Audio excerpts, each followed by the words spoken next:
Well, hey there, you guys. Welcome back to the show. I am your host, Janine Alley, and you are listening to Becoming the CEO of Your Life today. And I have got a really great episode for you guys planned because it's all about conflict resolution, how to move from conflict to connection, and how to navigate some really difficult conversations that, of course, are going to come up anytime that we are creating a project or doing our thing. And it can be conflicts with people that we have on our team. It can also be conflicts with family members or extended family members or friends that have really strong opinions about what it is that we're doing. I've kind of been surprised over the years how some of these things have come up, but they do. And so we're going to tackle it today on the show. Because what happens is conflict has a way of holding us back, right? And I think that this plays into our history as women and the culture that we've been brought up in, because our culture plays a really large role in keeping women playing small. If you've listened to the other episodes of the podcast that I recorded, there is more information about this, but it really plays up our fears about speaking up or rocking the boat or displeasing other people with behaviors like conflict avoidance. We get really good at learning how to avoid conflict and self-censoring and people-pleasing and speaking in a way that kind of downplays our message. We kind of have this tentative way of showing up because of the way that we are raised. And because of this, we often get really nervous challenging or influencing authority figures, which are both critical skills for becoming the CEO of your life. And it's really interesting how we kind of create a hierarchy of whose opinions matter more than our own opinions. And it usually has to do with people who have more education or experience than we do, which is valid to some extent, but we do it to our own detriment, even if the things that we have to say are super valuable, super pertinent to what it is that we're talking about.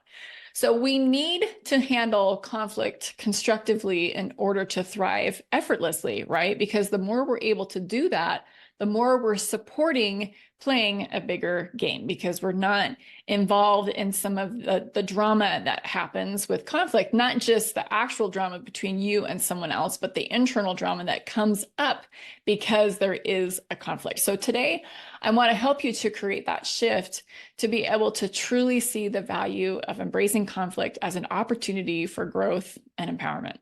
If everything was smooth sailing all the time, there would be zero growth opportunities, right? It's particularly tricky when it involves other people, because I understand that we don't want to hurt feelings and we want to be well thought of. Both of those are totally natural. I think this is one of the facets of Inhibition Instinct, which I talk about often on the show. But at the same time, hard conversations, like I just said, are necessary, not only for our own growth, but also, of course, to move our projects forward. In order for our visions to be realized, sometimes we have to have these hard conversations, because the last thing that we want is to have a conflict sabotage the vision, right, that we have. Okay, so the first thing that I want to talk about is understanding inhibition instinct. This is something that I've brought up before. I've done episodes of the podcast before. I just mentioned it, but like I mentioned, I feel culturally we are taught, particularly in school, to play the game in order to get good grades, for example, right? We get really good at avoiding conflict with other people so that we are well thought of by our teachers or by authority figures in school. We also get good at holding back our true thoughts, seeking to please other people, like I mentioned, and speaking and acting cautiously, all of which really limit our potential. And this does not serve us well in stepping into that CEO role, right? Because we end up wavering. We end up checking in with other people. We don't make decisions confidently. We even keep people around and even ask for their opinion on certain things who really don't believe in our vision anymore. And I know this is something that has been really hard for me. I've had to make some hard decisions in my life, just like all of you. I've had to kind of weigh in. Do I want to do what I feel like is best for me? Or do I want to do what other people expect of me. And I have, I think from a very young age, been able to kind of weigh that in on the decisions that I've made. For example, I decided to change religions when I was a senior in high school. That was really challenging for me because my family raised me a certain way, and there was a part of me that knew that I was, it seemed like, letting people down or that they were disappointed in the decisions that I made. But I felt in my heart and in my gut that I was making the right choice for me. And it was challenging to do that. It was hard to do. So I know most of you are not running the show alone, right? We are not islands as people. I'm working with one woman in particular right now who is the president of a board of directors for her project. And she has someone on the board that is a doubter and seems like she's bringing the project down. These are her words, not mine. And she doesn't believe. She'll even say, I don't believe in this. So in this experience, I would feel like it's necessary to have hard conversations and release people like that back into the wild and let them do what they feel good about. If being on the board and supporting a project doesn't feel like it's an alignment for them, that's okay. It's okay. Not every project is for every person, right? Sometimes we think we are prioritizing relationships by keeping someone like that around. And I want you to just think for a moment, if this is what you're doing, I want you to just think for a moment down the road, how things will end up if you have someone like that around you who really doesn't believe. So this fear of conflict, of course, contributes to playing small, and it stifles our personal growth. We might be worried, like I said, that we're going to end up hurting people's feelings. And I just want to remind you here that you can't hurt someone else's feelings. You have to have hard conversations sometimes. We want to show up in that neutral space.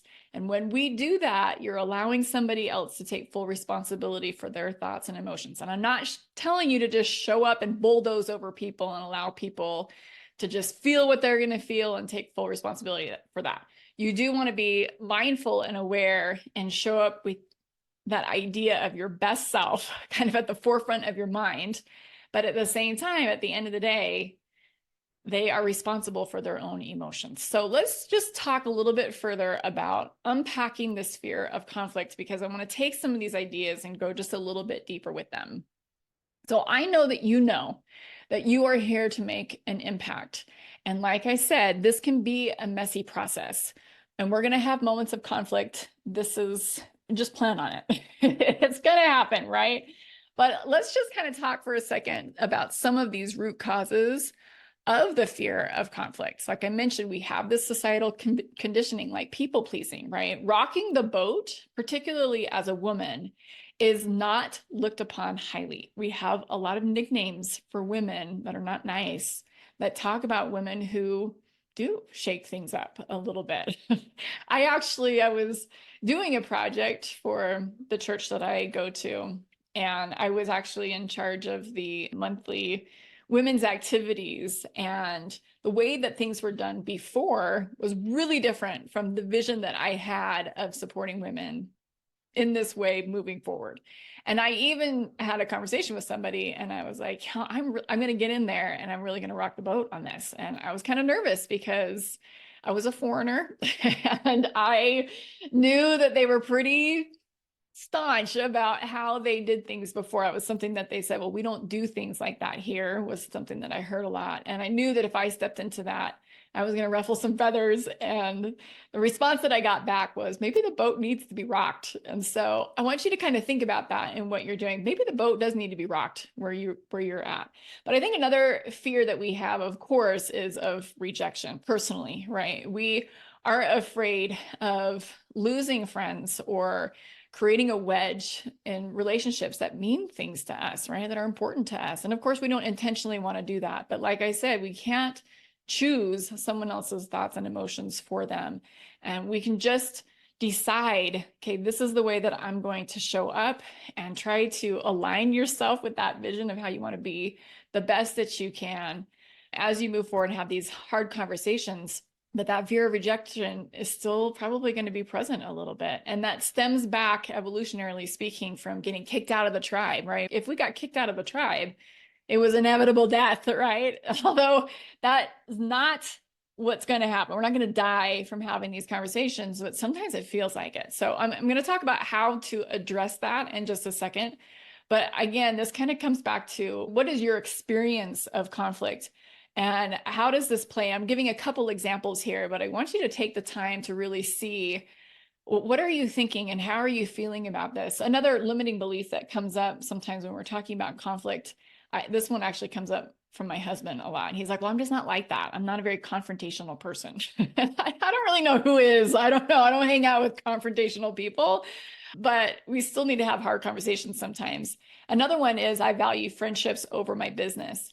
And I want you to think about that. I think just because we act in a certain way doesn't mean that we're not valuing people, right? But at the same time, we still need to value the vision and the mission that we feel like has been given to us and how to move that project forward, not bulldozing over people, like I said, trying to have both at the same time. You can still honor the project, and of course, you can still honor people at the same time. I think it's also interesting for me to kind of explore some of the physiological and emotional responses that are triggered by conflict for me. I get super uncomfortable for sure. And I often go into that sympathetic response, the fight, flight, or freeze. I don't fight people. I definitely, my mouth goes dry, my breathing increases. It's that rapid, shallow breathing. I might even feel angry or distressed about it. And so I usually flee, I usually freeze are the two modalities that is kind of my natural reactive response. I don't like to stick around to fight people, like I said, but this is where my body goes. And so I want you in this space to kind of reflect, what do you do? How do you feel? What are you thinking? What are you making certain things mean? Do you like that?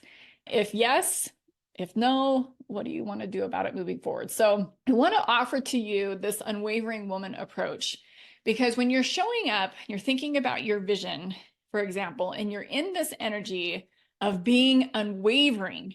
You're unwavering in your values, you're unwavering in your belief of your project, as well as your ability to execute and move forward. It's this energy of this is done. I am here, I'm doing this, it is done. And there is no wishy-washiness about this kind of energy, but you also have to take into consideration, you are also a human being, right? You're not a brick wall. So you still can be compassionate in this space. You can be understanding, and at the same time, you can still take a stand. So how do you actually do that? So I want to teach you a few techniques of empowerment in creating a conflict solution. So of course, the goal is to handle this constructively, right? You've got to really connect to yourself in order to do this. So you want to avoid reaching out to someone else when your emotions are still pretty raw. And that can be not only the person that you're having a conflict with, but also other people that might be friends or have a relationship with the other person. I definitely do not advise you to go around and try to get advice from a lot of different people about the conflict, right? You want to be able to connect to yourself and think about, okay, how do I want to show up in this space? How am I feeling right now? How do I want to be? All right. Sometimes we can't get there because the sympathetic response is so powerful. That flight, fight, or freeze it actually creates this disconnect to that higher thinking that we have. We are in a survival state. And so it's tough for us to think about like higher state kinds of thinking patterns, right? How do I want to be? It might not be accessible in that space. So you want to take a moment to address your sympathetic response. And the way that we do that is by three steps. So the first step is, am I safe? And you want to honestly take a minute to really answer this question honestly. Am I safe? There is no tiger. So I'm feeling pretty good now when I'm thinking about this from my conscious brain, because the subconscious mind does not feel safe. So you want to just acknowledge, okay, I am safe. I'm not getting run down by a car. I'm not being chased by a tiger. I didn't just get scared to death by a stranger. Like all of these things that we don't feel safe, situations we don't feel safe in. So you want to acknowledge that. Take a second. The second question is a little bit trickier to address because it does require a little bit more awareness. Do I feel safe? I think sometimes we equate the first question, am I safe, to answering the second question, do I feel safe? We say, yes, I feel safe, when we don't. And it's amazing sometimes the situations that we find ourselves in when we don't feel safe. I've actually coached somebody on being in their house when there's piles of papers around and they actually don't feel safe in that situation. It seems silly sometimes when we're thinking about it from our conscious brain. And so we want to answer that question quickly. Yes, I feel safe, when we don't. So you want to slow yourself down and ask yourself, do I feel safe? No, I don't feel safe here. And then you want to take a deep breath and relax your body. Okay, just the acknowledgement, the awareness of both of those questions, am I safe? Do I feel safe? Allows you to relax your body. Okay, now you're able to think about how you want to show up. So yes, being able to embody unwavering confidence and self-trust is going to empower you to handle conflict with grace and assertiveness for sure. So that's going to require active listening and assertive communication and empathy as essential skills for effective conflict resolution. But I think even above those things, above those essential skills, more importantly than that is your ability to have self-confidence in this situation. So self-confidence, if you remember from previous podcast episodes, is your ability to feel any emotion and soften into the experience of that emotion. All right, I just want that to settle in for a second. All right, so you might be feeling frustrated, you might be feeling disheartened, you might be feeling mad about something, and you want to be able to breathe into those feelings and not be reactive. These kinds of emotions are emotions that do put us into that sympathetic response because we feel like something's gone wrong. Emotions themselves are neutral. They're just energetic vibrations that we have in our bodies. And so if we're not thinking about it, we can slip into that sympathetic response that puts you in that reactive space that wants you to either flee, freeze, or fight somebody, right? So you want to be aware of what you're thinking and how you're feeling.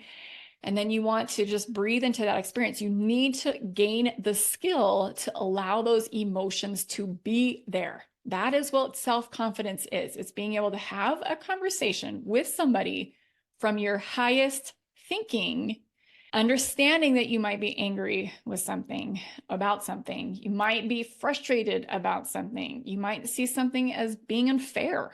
You know, all of these things that spark lots of thoughts and lots of emotions inside of our bodies, and being able to just be still and still think about what you're thinking about and responding, like I said, consciously from your best self, from your heart, and not from that reactive headspace, that hot headspace that we get into a lot. Okay, so the last thing that I want to say here is if you're experiencing friction, you can address this head on for sure, or you can avoid conflict, right? And we can stretch this out for a really long time, feeling miserable in the process of doing this, and even being in the space where you potentially sabotage your project. But most likely you don't want to continue to live with that wavering energy and the friction that it causes. There is a conflict because something internally, maybe externally, is out of alignment. Something is off. And this is a clue that something needs to be addressed. It's a clue for me that something needs to be addressed. And this is, like I said, all part of becoming the CEO of your life. You want to move forward with the project as seamlessly as possible, which means you kind of need to nip these kinds of conflicts in the bud in order to do that, right? You want this to be an easy, joyful process. And if this isn't working, what are your objections to having a conversation with someone else? You want to address your concerns with yourself before talking with someone else.